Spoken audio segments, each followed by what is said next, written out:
Mis amados, el Señor tiene para nosotros hoy otro mensaje lleno de amor, lleno de esperanza, de llamado de atención, de reflexión para nuestras vidas, de, de eso que necesitamos a diario para seguir creciendo, para seguir avanzando hacia esa meta final que es la vida eterna junto a nuestro Señor Jesucristo, como Él nos prometió.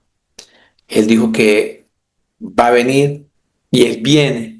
Él viene por nosotros, por los suyos, por sus ovejas, por aquellos que cumplimos sus mandamientos, por aquellos que le obedecemos en sus estatutos, por aquellos que anhelamos y esperamos su gloriosa venida. Él va a volver, mis amados, y cada vez tenemos que prepararnos. Hoy el Señor nos trae como título para este mensaje un corazón contrito y humillado. Un corazón contrito y humillado. Vámonos a las escrituras, al libro de Salmos, donde aparece esa cita. Esa cita que nos va a llevar por un recorrido a las escrituras. Esa cita que nos va a llevar a concientizarnos en muchas cosas de nuestro caminar en el Señor Jesús. Dice Salmos 51, versículo 17.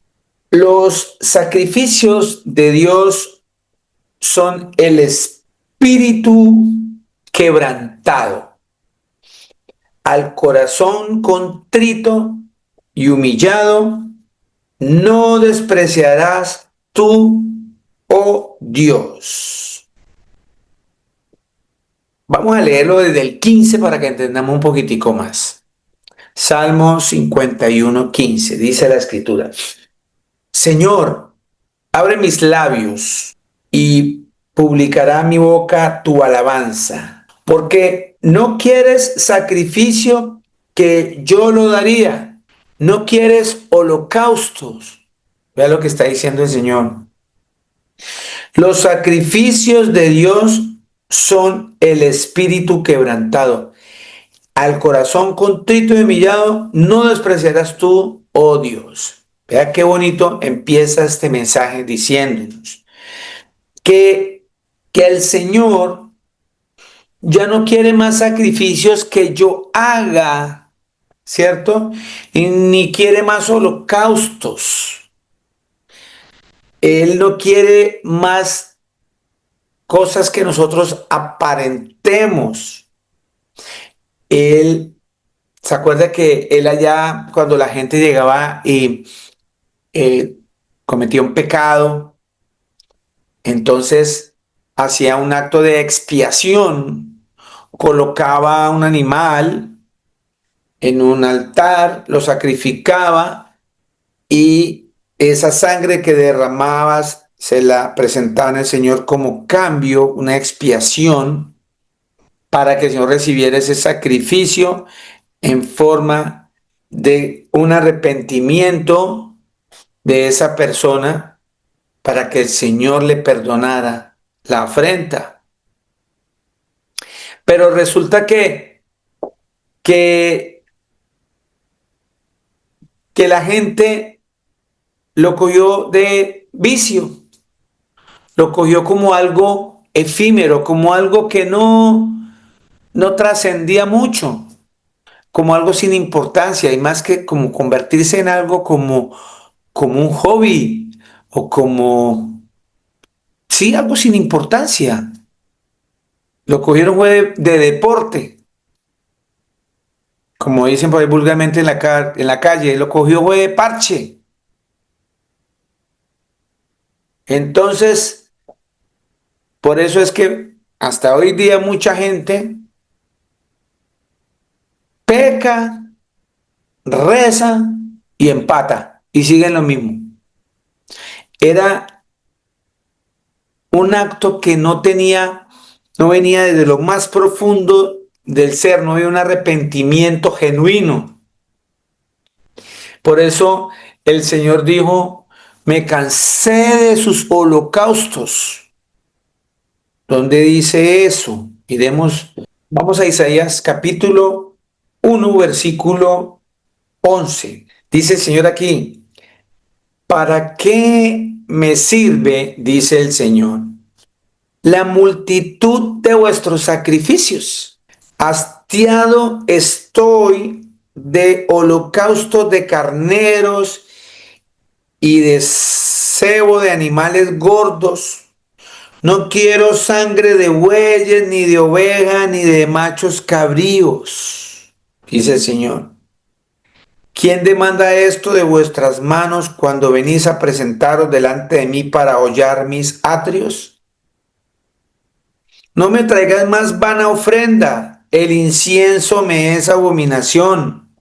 Luna nueva y día de reposo, el convocar asamblea, no lo puedo sufrir. Son iniquidad vuestras fiestas solemnes. Vuestras lunas nuevas y vuestras fiestas solemnes las tienen aborrecidas mi alma. Me son gravosas. Cansado estoy de soportarlas. Cuando extendáis vuestras manos, yo esconderé de vosotros mis ojos. Asimismo, cuando multipliquéis la oración, yo no diré, llenas están de sangre vuestras manos. Lavaos y quitad la iniquidad de vuestras obras de delante de mis ojos. Dejad de hacer lo malo. Aprended a hacer el bien, buscar el juicio, restituir al agraviado, hacer justicia al huérfano, amparad a la viuda. Venid luego, dice el Señor, y estemos a cuenta. Si vuestros pecados fueren como grana, como la nieve serán emblanquecidos. Si fueren rojos como el carmesí, vendrán a ser como blanca lana. Si quisieres y oyeres, comeréis el bien de la tierra. Si no queréis y fuereis rebeldes, seréis consumidos a espada, porque la boca del Señor Jesucristo lo ha dicho. Miren, qué más claro el Señor nos está hablando que Él está cansado de tantos sacrificios. ¿Qué sacamos nosotros con hacer todos estos rituales y todos estos sacrificios si mi corazón no está contrito y humillado, como estábamos leyendo en Salmo 51? El Señor es bien claro, Él está cansado de eso, de ver que la gente le presta más atención a los ritos, a las tradiciones, que a las cosas reales como la misericordia, como el amor, como restituir las cosas al agraviado, como ayudar a las viudas, a los huérfanos, a los pobres, como perdonar, como arrepentirme. Todas esas cosas son más importantes y tienen más relevancia frente a los ojos del Señor que cualquier otra cosa que usted haga de sacrificio. El Señor dice claramente, dice que Él no quiere sacrificio, que yo lo dé. No quiere más holocaustos de usted, de mí. Los sacrificios verdaderos que Dios anhela en nosotros y que recibe es que usted tenga un espíritu quebrantado, un corazón contrito y humillado. Y el Señor jamás va a despreciar eso. Jamás, jamás va a despreciar eso. Aquí también vamos a hablar hoy sobre el pobre de espíritu. Para que no haya confusión, que una persona pobre de espíritu es aquella que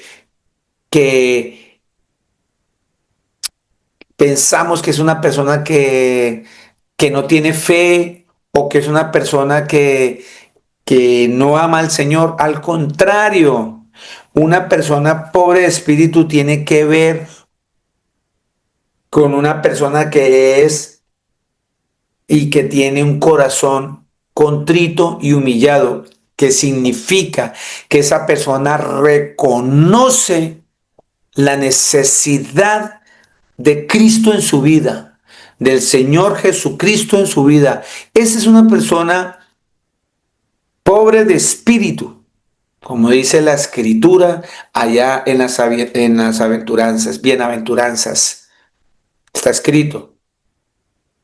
Este mensaje de un corazón contrito y humillado tiene que ver con todo esto. Así que bueno, miremos cómo ya en el libro de Isaías el Señor ya me está mostrando que ya no le traigamos ofrendas ya físicas, ya Él no quiere nada de esas cosas que sacan ustedes o nosotros con hacer fiestas solemnes, con hacer sacrificios, sabiendo que su corazón no ha cambiado, su corazón sigue dañado, contaminado. Si su alma está fuera de los caminos del Señor Jesús. En las Escrituras, el Señor nos va a llevar para ampliar un poco más este mensaje al libro de Lucas, en el capítulo 18, el Señor empieza a ampliar este mensaje tan bello de un corazón contrito y humillado. Así que, ¿quién me puede ayudar? ¿Qué me puede definir qué es contrito? ¿Qué me dice que es contrito? Ahí, vayan pensando ya. ¿Qué me dice qué le viene a su mente, a su corazón, que es contrito? Pastor, es estar de pronto entristecido por haberle fallado al Señor. Perfecto, por ahí vamos, ¿cierto? Es algo que, como la palabra contrito viene como que contrae, ¿cierto? Como si lo llevamos imaginemos un corazón que llegue, se cierra porque fue atacado, porque sufrió un dolor. Ese dolor, eso que está hablando el hermano Giovanni, es lo que el Señor mira, es el único que puede ver si verdaderamente hay un arrepentimiento genuino en su corazón.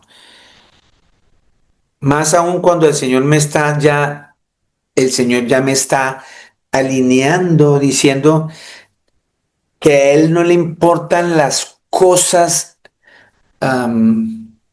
que se vean, que se muestren, porque Él lo que mira es lo de dentro del corazón. Vean, para que vayamos entendiendo un poquitico,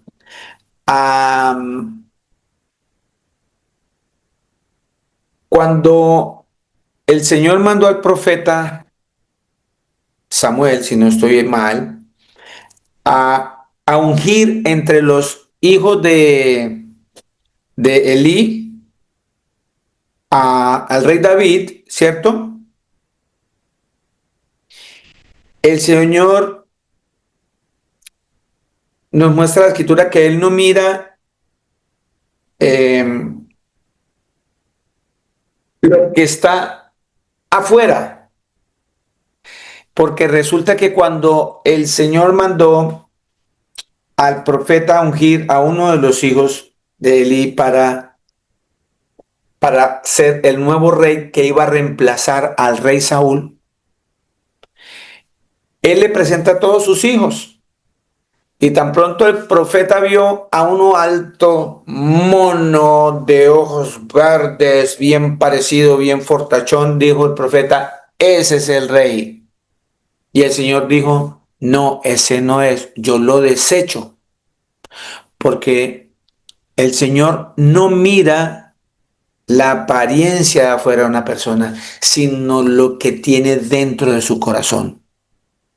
Nosotros siempre tratamos es de como asirnos a las cosas que vemos, pero en las cosas del Señor, de nuestro Creador, su nombre es Jesús, Él mira más nuestro interior. de lo que sale de nuestra alma. Por eso Él explica claramente que lo que contamina al hombre no es lo que está afuera, lo que contamina al hombre es lo que sale de mi corazón, lo que está dentro de mí. Por esa razón, Él mira, Él es el único que puede vernos por dentro, qué es lo que verdaderamente somos nosotros. Nosotros nunca podemos engañar al Señor. Por eso, Él siempre, Él nunca va a rechazar a una persona con un corazón contrito y humillado, porque Él se da cuenta si verdaderamente esa persona se está arrepintiendo. Por medio de una parábola nos va a dar un ejemplo de lo que muchas veces nosotros vivimos en las congregaciones, vivimos alrededor nuestro. Vámonos hacia el libro de Lucas capítulo 18, versículo 9. Recordémonos que nuestro Señor Jesucristo siempre nos hablaba por medio de parábolas. Dice la escritura así: a unos que confiaban en sí mismos como justos. Ojo, porque aquí viene hoy un juguete para todos nosotros. A unos que confiaban en sí mismos como justos y menospreciaban a los otros, dijo también esta parábola. Ojo, muchos que todavía creen que son muy buenos, se creen que son muy justos, que nunca pecan y van a caer siempre en un error, en el señalamiento, en señalar a otros. Dice la escritura, 10. Dos hombres subieron al templo a orar. Uno era fariseo y el otro era publicano. Para que podamos avanzar, que a mí no me gusta avanzar, porque siempre oímos la palabra fariseo, publicano, escriba, una cantidad de palabras que son de los judíos, unas funciones que tenía cada judío, pero a veces no entendemos cuál es la función de cada uno y qué tiene que ver con lo que estamos hablando. ¿Quién me puede decir, aquí de los que están presentes, qué es un fariseo? ¿Quién es un fariseo? ¿De dónde estaban? ¿Con quién estaban? ¿Dónde? ¿Qué hacían? ¿Quién me puede definir qué es un fariseo para que la hermana o el hermano que nos está escuchando tenga una base más concreta de lo que estamos hablando? ¿Qué es un fariseo? De antemano es un judío. ¿Qué más me pueden decir de un fariseo? ¿Cuál era la tarea, el desempeño de un fariseo en esa época, en la época de nuestro Señor Jesucristo? ¿Eran los que leían la palabra en la sinagoga? Eran los encargados, ¿sí?, de hacer cumplir las escrituras, ¿verdad? Eran maestros de la ley, eran maestros de los encargados de que esto se cumpliera. Pero estas personas llegaron a un punto, gracias mi hermano Giovanni, sí señor, llegaron a un punto en que conocían tanto la escritura, que empezaron a poner leyes que el Señor nunca mandó, porque se creían más justos que los demás. Y cuando uno empieza a creerse más justo que otro, se desvía. Porque entonces viene el orgullo, la prepotencia, ¿cierto? Y usted se ensalza, y aquí el Señor Jesucristo nos va a mostrar hoy que todo aquel que se ensalce y se pase por encima de los demás, el Señor lo va a humillar. Y todo aquel que se humilla, que muestra un corazón contrito y humillado, dice la escritura, lo estamos desde el comienzo leyendo, el Señor jamás lo va a despreciar. Al contrario, el que se humilla, el Señor lo levanta. Porque el Señor jamás va a rechazar un corazón contrito y humillado. Los fariseos entraron en ese caminar. Se creían tan justos que el mismísimo Creador que estaba profetizado que el Dios Todopoderoso se iba a hacer carne, vino en carne y no lo pudieron ver. No lo vieron, lo tenían al lado, al frente, respiraban con él, caminaban al lado de él, lo veían hacer todos sus cumplimientos de la profecía. Se supone que conocen totalmente 100% y más las escrituras los fariseos que cualquier otro. Y sin embargo, su religiosidad les tapó la vista, no los dejó ver al mismísimo Cristo que estaba frente a ellos. El Cristo, el Mesías estaba. Y ellos conocían todas las profecías. La profecía dice que el Cristo iba a venir de una virgen.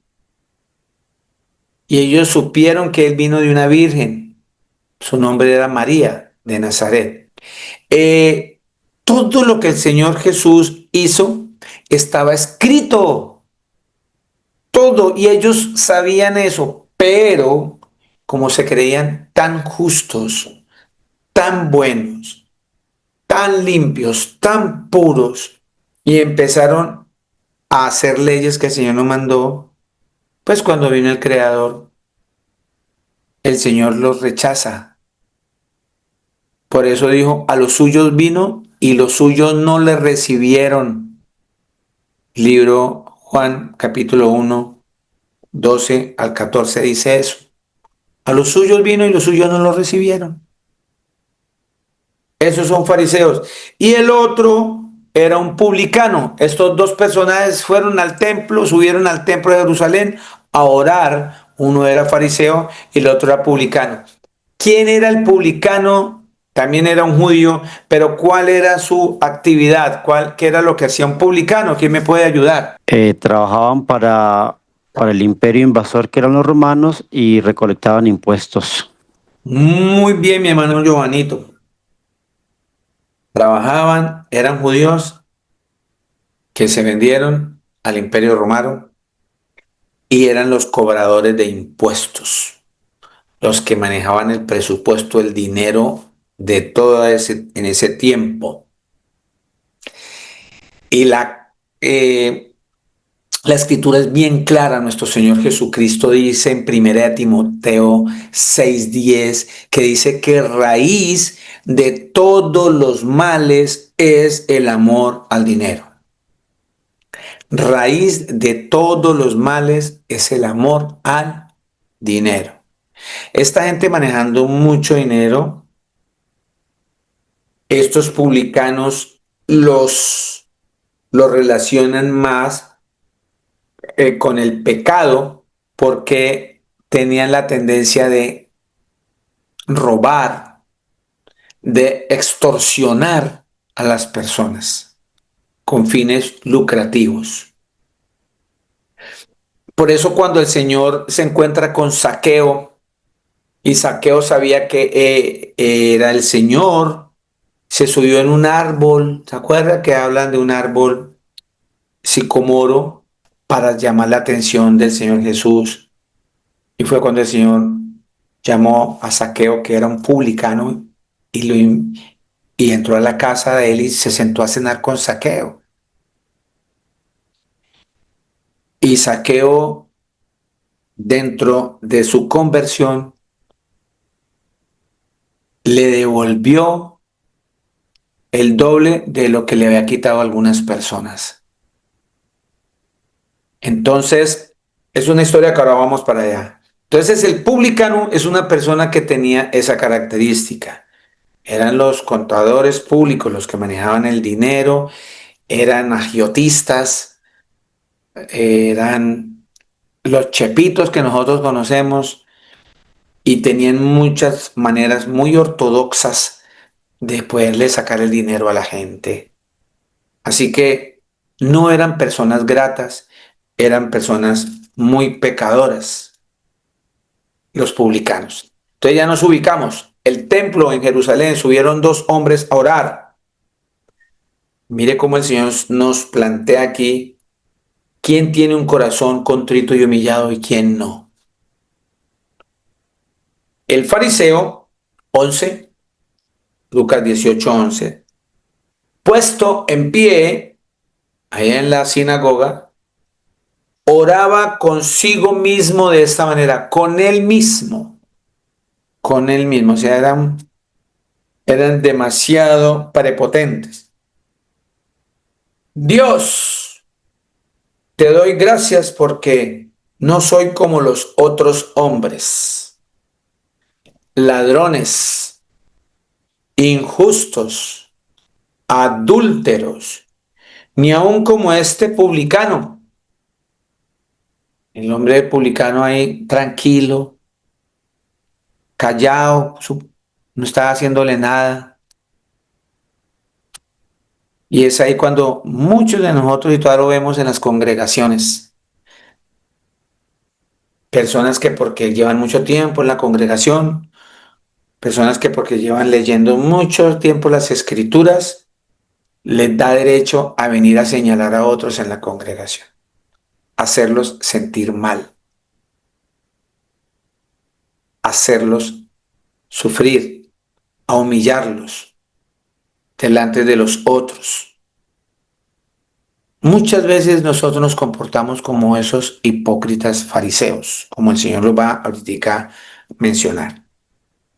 Y él sigue con su lista de virtudes y cualidades buenísimas, ¿cierto? Diciendo, ayuno 2 veces a la semana, doy diezmos de todo lo que gano, cuando el diezmo era solamente una vez al año y solamente eran alimentos no perecederos y ganado. De eso que él abundaba en un año, en sus cultivos de maíz, de frijol, de todos los granos, tenía que apartar la décima parte para llevársela a los levitas, ¿cierto? Pero no solamente ahorita la escritura nos va a mostrar, el Señor solamente mandó a diezmar a ellos de esa manera. Pero ellos dentro de sus cosas cambiaron, les decía a ustedes, pusieron cargas que el Señor no mandó y que ni siquiera ellos mismos podían llevar. El decreto era el diezmo en granos y animales y ellos hacían diezmar hasta los vegetales, hasta los condimentos, cuando el Señor no mandó a diezmar nada de eso. Ya nos vamos a dar cuenta. Solamente le hago esto énfasis para que entendamos de cómo a veces nosotros mismos ponemos cargas a los demás que ni siquiera nosotros podemos llevar, sabiendo que el Señor no me está pidiendo más sacrificios. Él se hizo sacrificio por nosotros. Ya en Dios, yo no quiero que maten más animales y derramen sangre para traerme a mí. Él mismo se hizo cordero y fue inmolado en un madero y derramó esa sangre de una sola vez en un solo sacrificio para siempre. Y la gente no ha entendido y la gente sigue haciendo sacrificios que el Señor no le ha mandado. La gente piensa que siguen ayunando y que hacen el ayuno de Daniel y que esto y hagan cosas y demás, pero no tienen un corazón contrito y humillado. No lo tienen. De eso no le va a servir nada. El Señor le dice, estoy cansado de sus ofrendas, estoy cansado de sus holocaustos. Yo no quiero eso. Yo lo que quiero es que ustedes amen, que se arrepientan, que obedezcan mis mandamientos. Todas esas cosas que el Señor nos está pidiendo desde que estamos en su caminar. Y entonces el tipo dice, ayuno 2 veces a la semana, Lucas 18:12, doy diezmos de todo lo que gano, mas el publicano, estando lejos, no quería ni aún alzar los ojos al cielo. El hombre estaba contrito y humillado porque ni siquiera, o sea, su pecado le daba tan duro que hasta vergüenza le daba levantar la cabeza hacia el cielo porque sabe que el Señor lo está viendo. Dice la escritura que no quería ni aún alzar los ojos al cielo. ¿Y cuántos de nosotros nos vale 5 seguir pecando? ¿Cuántos de nosotros pensamos que es una mentirita rosadita, es una mentirita amarillita, pero no es para tanto, no es para tanto, pero para el Señor es todo y mucho? Seguimos.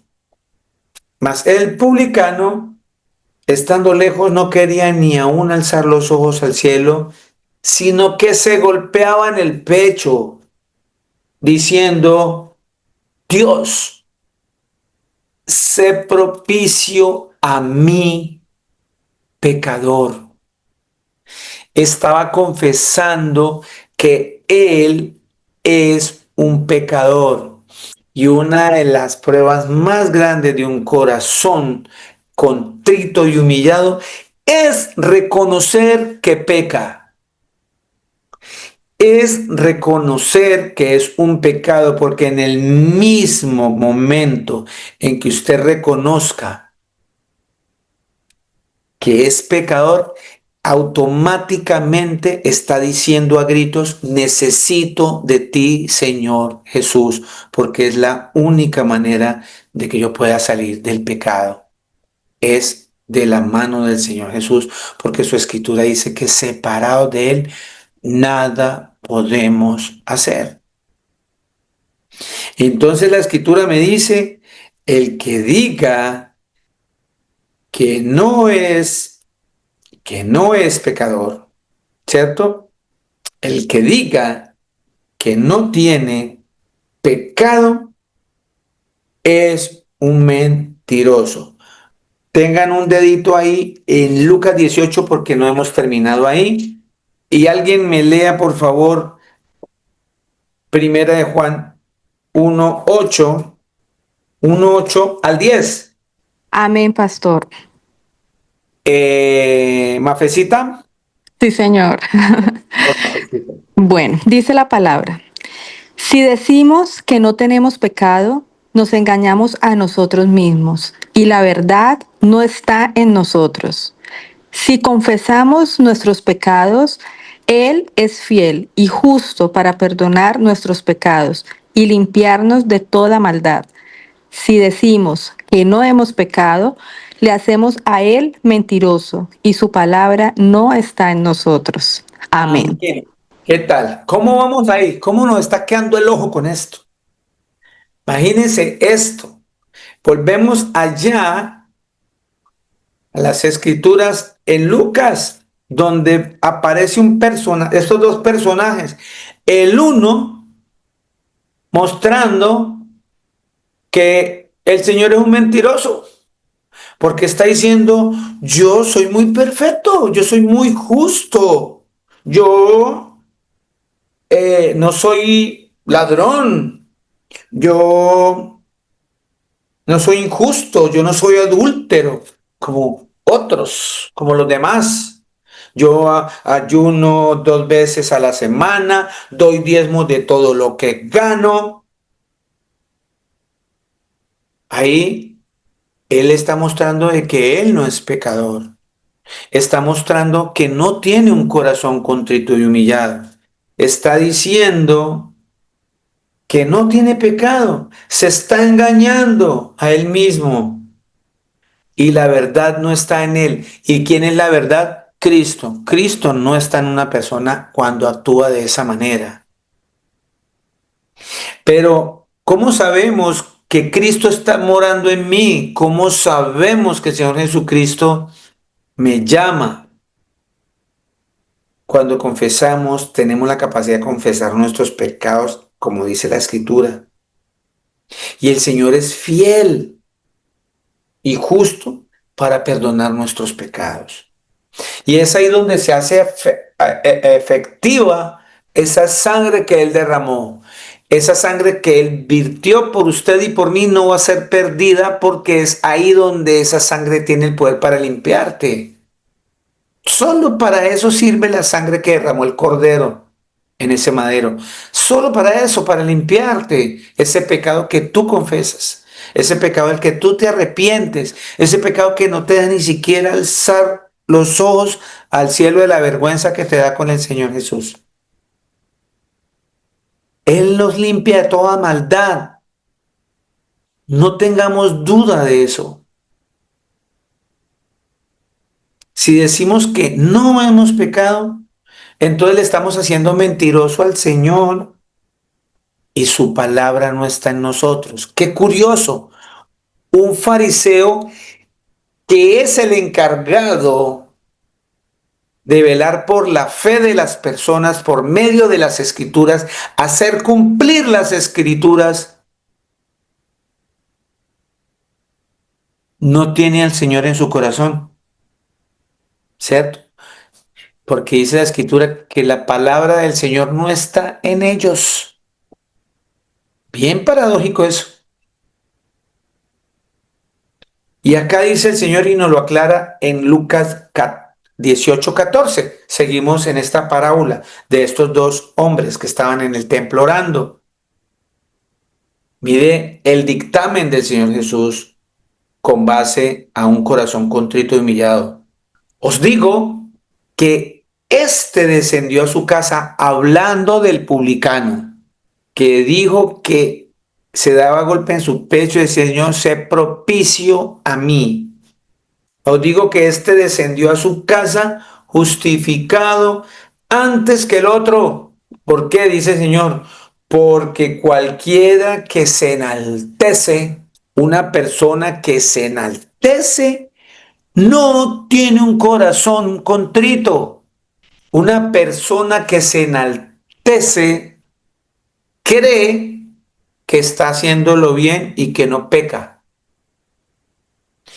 Dice, porque cualquiera que se enaltece será humillado. Y si lo dijo el Señor Jesús, así va a ser. Y el que se humilla será enaltecido. El que se humilla será enaltecido. Está diciendo que en esa oración que hicieron estas dos personas, quizás este publicano reconoció en esa oración su pecado. Al decir acá que él no tenía ni con manera de cómo alzar, o sea, no quería ni aún alzar los ojos hacia el cielo, porque ese pecado le estaba golpeando el alma. Estaba sintiendo verdaderamente que le estaba fallando a su creador. Su nombre es Jesús. Hubo un arrepentimiento, es muy importante, muy, muy importante arrepentirnos. Es muy importante arrepentirnos. En la manera que usted se arrepiente, su mismo corazón lo va a contristar a usted,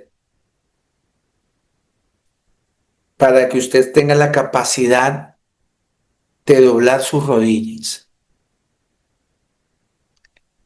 ante el Creador y pedir dirección y pedir perdón y pedir una nueva oportunidad para caminar con Él. Es muy importante. Yo me acuerdo la primera vez cuando el Señor me rescató, porque ese es otro punto. Hay muchos que son tan enaltecidos y tan prepotentes que dicen, cuando yo me convertí al Señor, usted no se convirtió al Señor, el Señor te rescató, que es diferente. Al Señor le plació quitarte el velo, al Señor le place darte la vida eterna, porque hay unos que están para perdición y otros para salvación. Y el Señor hace como Él quiere. Por eso, ni usted ni yo vamos a lograr que nadie se salve. Hay personas que se enaltecen en las congregaciones diciendo, si ve ese que está liderando a ese grupo, yo lo conocí cuando era un borracho y yo lo traje a la congregación. Por mí está ahí. Eso es enaltecerse, eso es ser prepotente.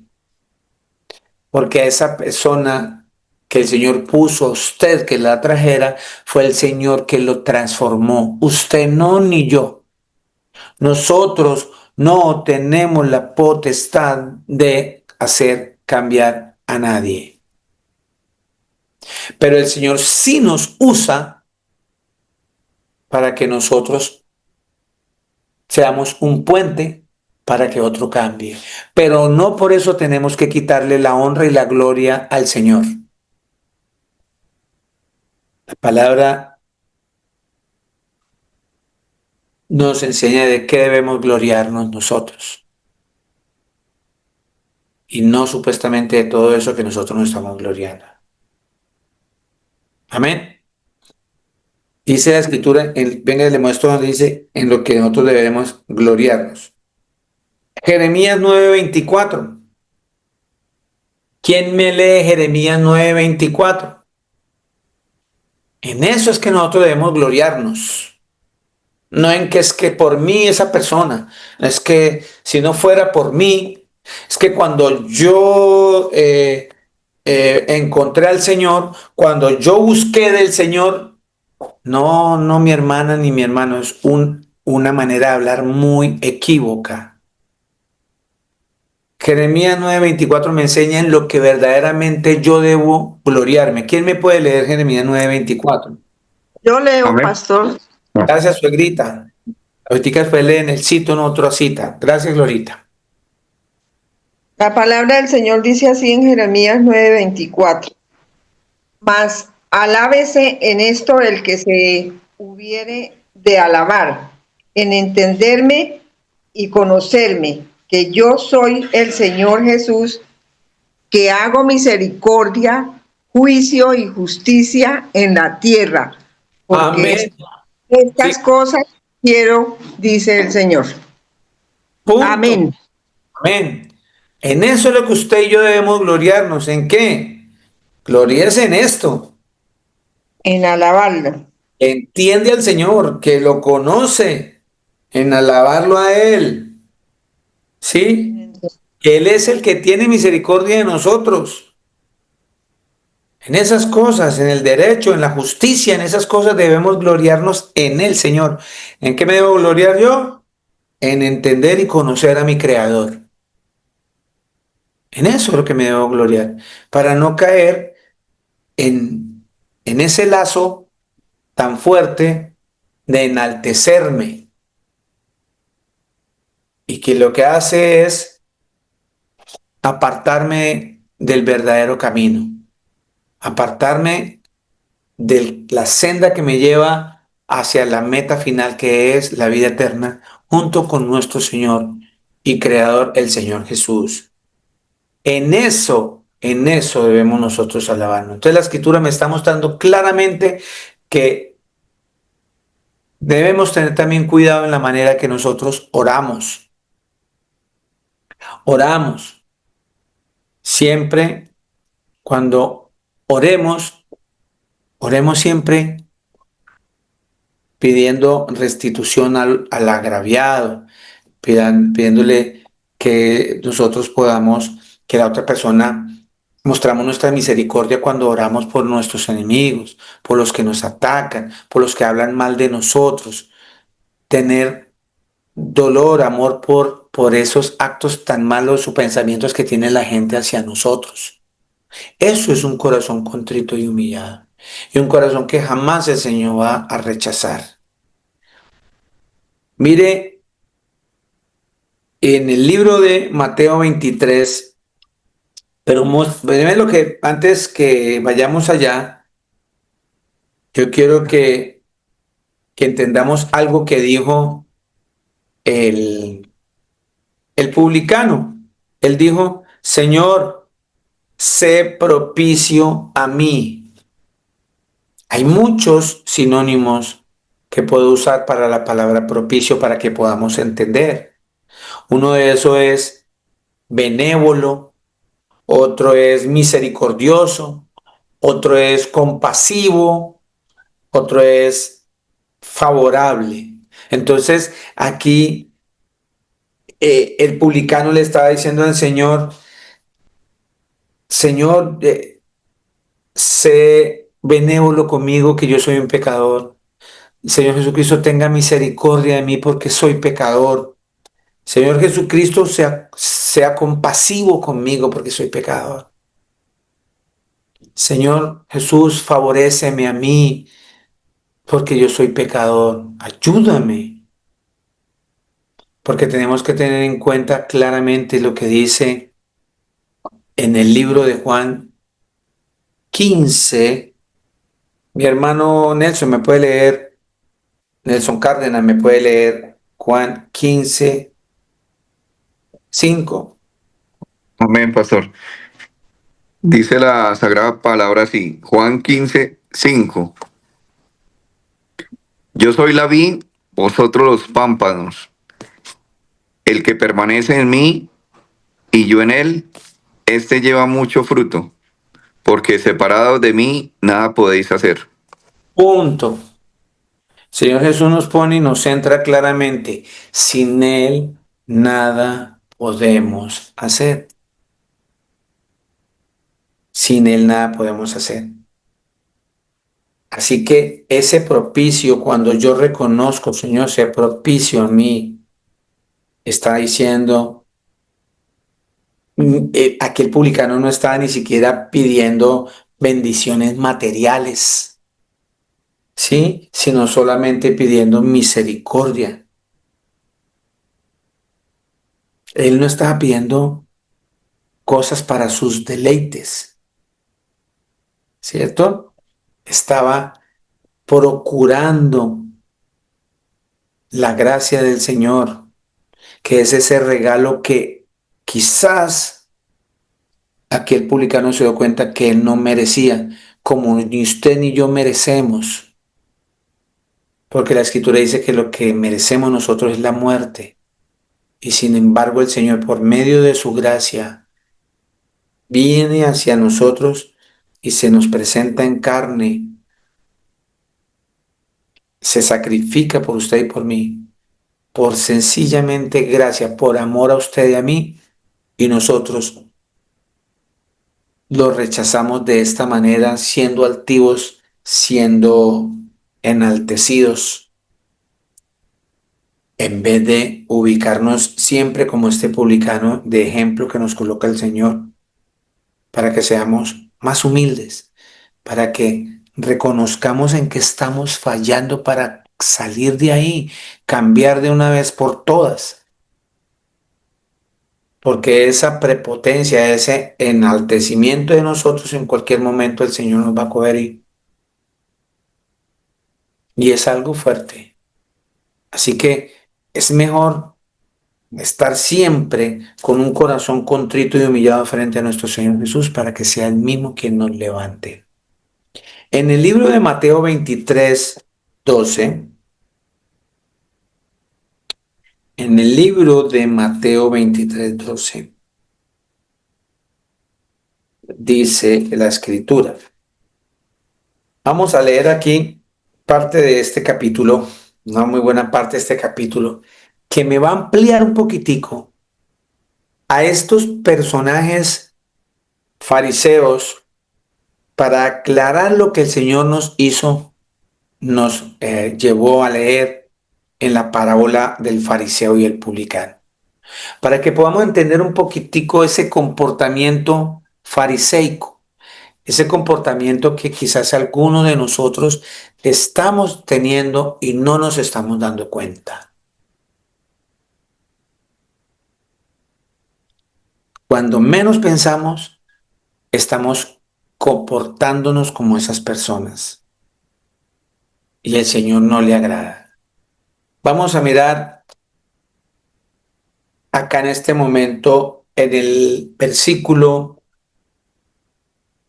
capítulo 23, versículo 1, donde aquí el Señor Jesús acusa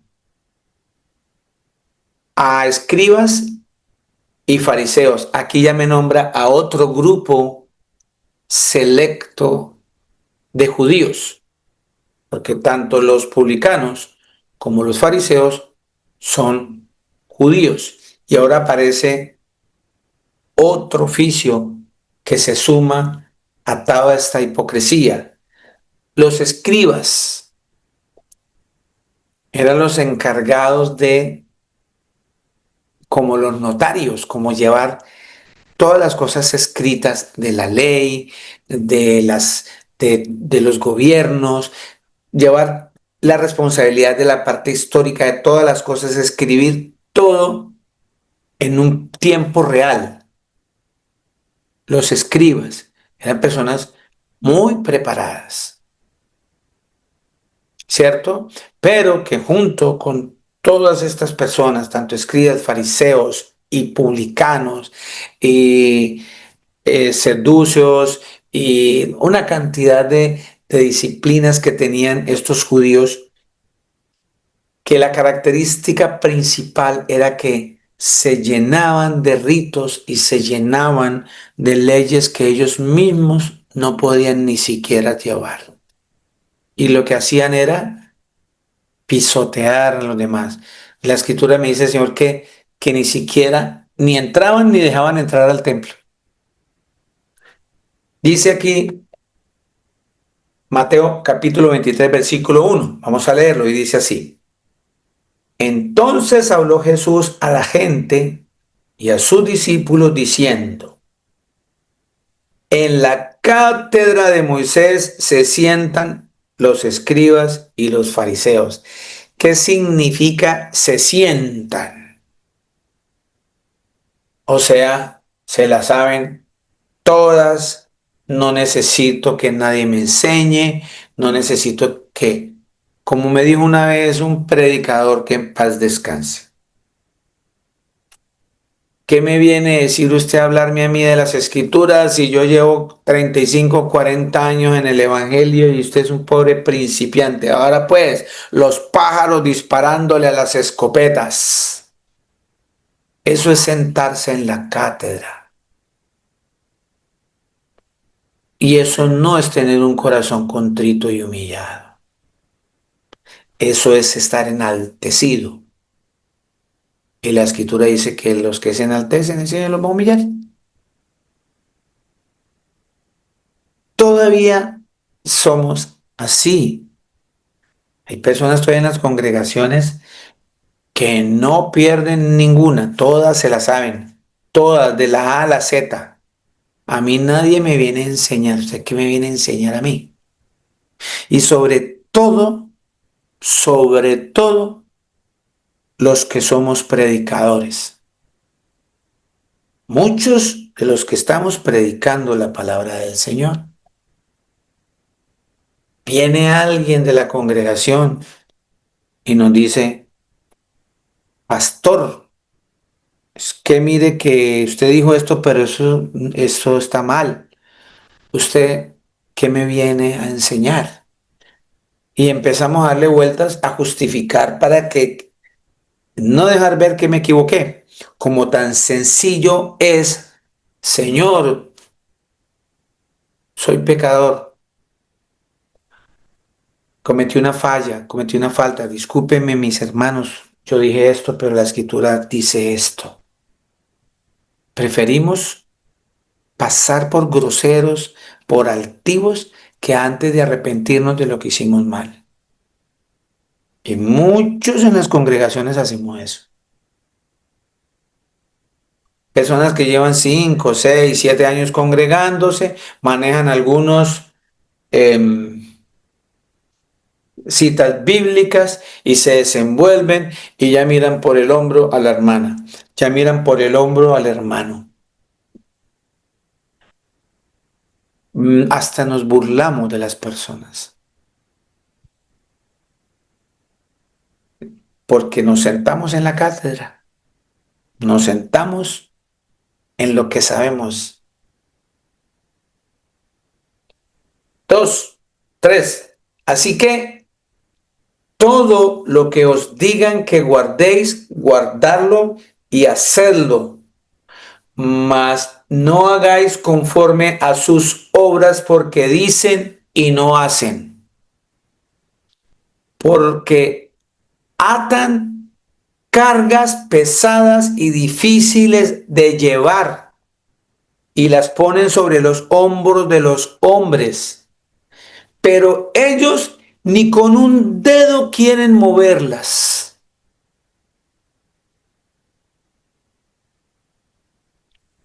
¿Han vivido ustedes eso en sus congregaciones? ¿Han vivido eso a veces en sus hogares, en sus trabajos, en su familia? ¿Cierto? A veces vemos que todavía hay personas que le exigen a los demás cosas que ni siquiera ellos hacen. Es tan fácil a veces y tan sencillo aplicar esto a la vida cotidiana como por ejemplo el papá que se la viene a montar, hablando vulgarmente, ¿sí? A exigir cosas en su casa cuando ustedes no son capaces ni de hacerlas. Exigirle a un hijo que no tome trago cuando lo ve borracho usted cada 8 días. Exigirle respeto a sus hijas, a sus hijos, cuando ven que usted no respeta a su esposa. O la esposa no respeta al marido y si le grita a su hija, respete. Cuando ve que usted ni siquiera puede hacerlo. Es lo que el Señor está hablándole a estos fariseos. Y nuestros comportamientos muchas veces son así. Puros comportamientos fariseicos nosotros. No, pero eso eran los tiempos de Jesús. Sí, los tiempos de Jesús también son estos, porque el Señor Jesucristo dice la Escritura en Hebreos 13:8, el Señor Jesús es el mismo de Génesis, es el mismo cuando vino con los discípulos y es el mismo que va a venir, es el mismo ayer, hoy y por los siglos. No hay variedad de Él. Y nosotros seguimos comportándonos de esa manera. Yo cuando le pongo cargas a alguien, cuando yo ya me he descargado un poco de mis cargas. Y para descargar quitarme mi carga y para ayudar a quitar carga, dice el Señor, tengo que mover mis dedos para hacerlo. Tengo que ser ejemplo. Lo contrario no. La mamá preocupada con la hija adolescente o el que lo descubrió con cigarrillo y ella parece un murciélago. Nosotros en el Tolima le decimos a los murciélagos chimbilá. No es un chimbilado, usted, me acuerdo tanto de niño que en el pueblo las personas cogían los chimbilaes o los murciélagos y le ponían un cigarrillo y esos animales fumaban. Yo veía que chupaban eso y sacaban el humo y lo soltaban. Pero tenemos un dicho en el Tolima que dice, fuma más que un chimbilá, o sea, fuma más que un murciélago. Con el cigarrillo, echándole el humo en la cara a la hija, ¿usted por qué fuma? Usted está muy chiquita para que fume. Cargas que ni siquiera usted puede quitarse, porque no damos ejemplo. 5, dice, antes hacen todas sus obras para ser visto de los hombres, pues ensancha sus filacterías o filacterias y extienden los flecos de sus mantos. Ellos cargaban unos mantos y en los flecos tenían citas bíblicas y los extendían para que vieran. En esas filacterias se los colgaban aquí en el pelo, que eran como anuncios bíblicos en su pelo para mostrar que eran demasiado religiosos, que tenían muchísimo conocimiento de las escrituras. Eran cosas superficiales por fuera, porque por dentro estaban podridos. El mismo Señor nos lo va a concluir. Igual que muchos de nosotros en las congregaciones. Llegamos a la congregación y eso, qué decencia de hombre, qué decencia de mujer. ¡Wow! Y miremoslos en las casas, con esa misma boca que alaba al Señor Jesús, va y maldice a la esposa con malas palabras, o va y maldice al esposo con malas palabras. Eso sí, pero wow, ¿cómo lee la escritura? ¿Cómo la interpreta? Pero no la vive. 6. Y aman los primeros asientos en las cenas y las primeras sillas en las sinagogas y las salutaciones en las plazas, y que los hombres los llamen rabí, rabí. La palabra rabí, una palabra hebrea que significa maestro.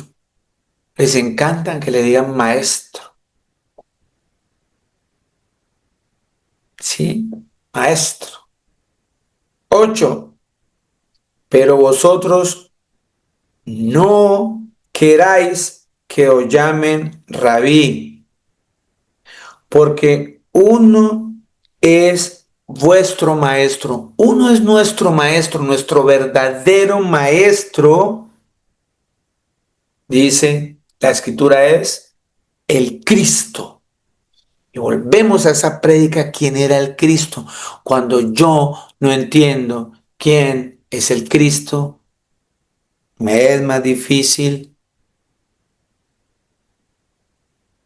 tener un corazón contrito y humillado, porque no sé cuál es mi Dios. El único maestro es el Cristo, y como ellos estaban esperando al Cristo y lo tenían al frente y no creyeron en él,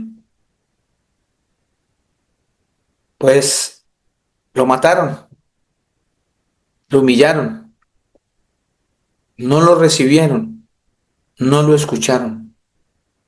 Es más, no lo quisieron escuchar. Y hasta el día de hoy están esperando al Cristo que ya estuvo con ellos.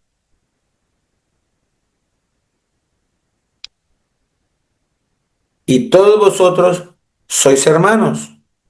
No llaméis Padre vuestro a nadie en la tierra, porque uno es vuestro Padre, el que está en los cielos. No llamemos Padre vuestro. Cuando ustedes vean en la noticia a este señor que se sienta en su país propio, con su propia moneda, con sus propios gobiernos, con todo el poder que tienen económico, de manipulación y demás, que se hace llamar el Santo Padre, que se sienta por allá en un país llamado el Vaticano, no le diga así, porque el Señor ya nos prohibió eso. Y usted como seguidor del Señor Jesús debemos obedecerlo. Dice aquí en el número 9, que no llames Padre vuestro a nadie en la tierra. Y a veces nosotros caemos redonditos. ¿Sí vieron las noticias del Santo Padre? Y entonces cuando oigo eso, sí, el Señor Jesucristo ya vino, porque Él es el único Santo Padre, no hay otro. Aquí lo dice la Escritura, aquí lo dice. Mateo 23:9. Y no llaméis Padre vuestro a nadie en la tierra, porque uno es vuestro Padre, el que está en los cielos, y el que está en los cielos es el Señor Jesús. Así que cuando vean a este señor ¿Sí?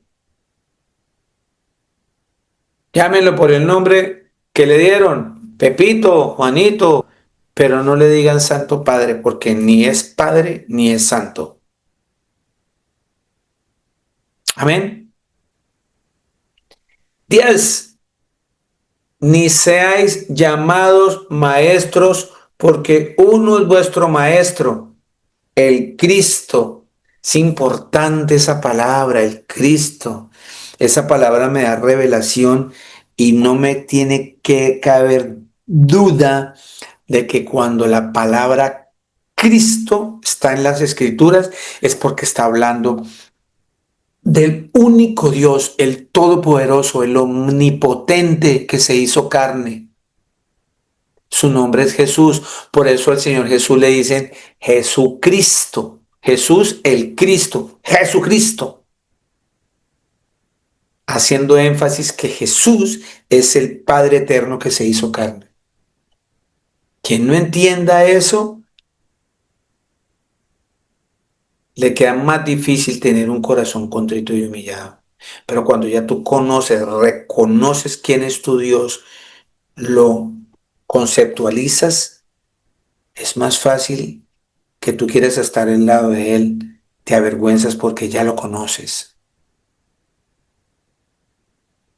11.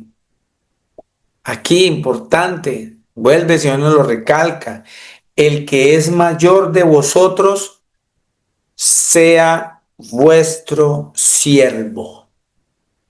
El que es mayor de vosotros sea vuestro siervo. Yo estoy aquí en pie cumpliendo esa palabra que acabamos de leer. Yo en este momento soy el siervo de ustedes, o sea, el sirviente, el que sirve. Soy ese ministro. La palabra ministro no me debe encopetar. Cuando tengo bien claro que la palabra ministro significa, el verdadero significado de la escritura de ministro es servidor, sirviente, estoy con claridad siguiendo las escrituras. El que es mayor de nosotros sea vuestro siervo. Más adelante los discípulos estaban discutiendo, ¿se acuerdan que quién es el mayor? Que quién es el mayor. Y el Señor les dijo, venga para acá, Mateo, Lucas, Juan, Jacobo, Judas, a todos los llamó. Les dijo, venga, ¿quién, el de ustedes, el que quiera ser mayor y el que quiera ser mayor en el reino de los cielos, se tiene que hacer en la fila atrás de último y servirle a todos los demás. Servirle a todos los demás. Ese es el mayor de todos. Y aquí el Señor vuelve y me lo dice, el que es el mayor de vosotros, sea vuestro siervo. Y cada uno de nosotros debemos tener ese concepto en nuestra vida. Si usted quiere entrar al reino de los cielos, tiene que entrar primero, porque el Señor Jesucristo dijo que los postreros serán los primeros, porque el Señor dijo que el que se haga atrás será el primero en el reino de los cielos. Y si usted y yo queremos estar primero en el reino de los cielos, tenemos que cambiar nuestra mente, renovar nuestra mente, como dice en Romanos 12:2. Tenemos que estar constantemente renovando nuestra mente. Que renovar nuestra mente y volvernos al Señor, volvernos a lo que Él manda, y es servirle a los demás. Cada vez que usted sirve, se hacia atrás para que otro esté adelante, usted está de primero en el reino de los cielos. Porque el Señor lo afirma aquí, 12. Porque el que se enaltece, así como ese fariseo que dijo, es que yo soy muy bueno, yo soy bueno, Señor, yo no robo, yo no miento, yo diezmo, yo ayudo, no como estos, ya pecó, ya pecó. porque juzgó y esas personas no, ninguno de nosotros tenemos derecho a juzgar a nadie. Los únicos que tienen, el único que tiene la potestad de darnos un juicio es el Creador, su nombre es Jesús. Porque el que se enaltece será humillado y el que se humilla será enaltecido. 13. Mas ay de vosotros, escribas, cuando la palabra ay, que está ahí, la A con la Y, no tiene H al comienzo, ¿sí? De lugar, de ay, de, y el otro ay de lugar y el otro ay de haber, ahí no tiene H, ese ay es de advertencia, ese ay es de castigo. Cuando el Señor le dice a uno, ay de los que, mejor dicho es, coja seguro porque le viene palo por la cabeza. 13. Mas ay de vosotros, escribas y fariseos hipócritas. Vean al Señor cómo nos empieza a centrar a nosotros, muchos de nosotros en las congregaciones con esos mismos comportamientos. Para el Señor somos unos hipócritas cuando tenemos un corazón así como tan sobradito, tan sábelo todo, tan enaltecido. El Señor automáticamente dice que eso nos convierte en hipócritas. ¿Por qué cerráis el reino de los cielos delante de los hombres? Pues ni entráis vosotros, ni dejáis entrar a los que están entrando. Ay de vosotros, escribas y fariseos hipócritas, porque devoráis las casas de las viudas, y como pretexto hacéis largas oraciones. Por esto recibiréis mayor condenación. Ay de vosotros, escribas y fariseos hipócritas, porque recorréis mar y tierra para hacer un prosélito, y una vez hecho, le hacéis 2 veces más hijo del infierno que a vosotros. 16. Hay de vosotros guías de ciegos, que decís, si alguno jura por el templo no es nada, pero si alguno jura por el oro del templo es deudor. Insensatos, ciegos, porque ¿cuál es mayor, el oro o el templo que santifica el oro?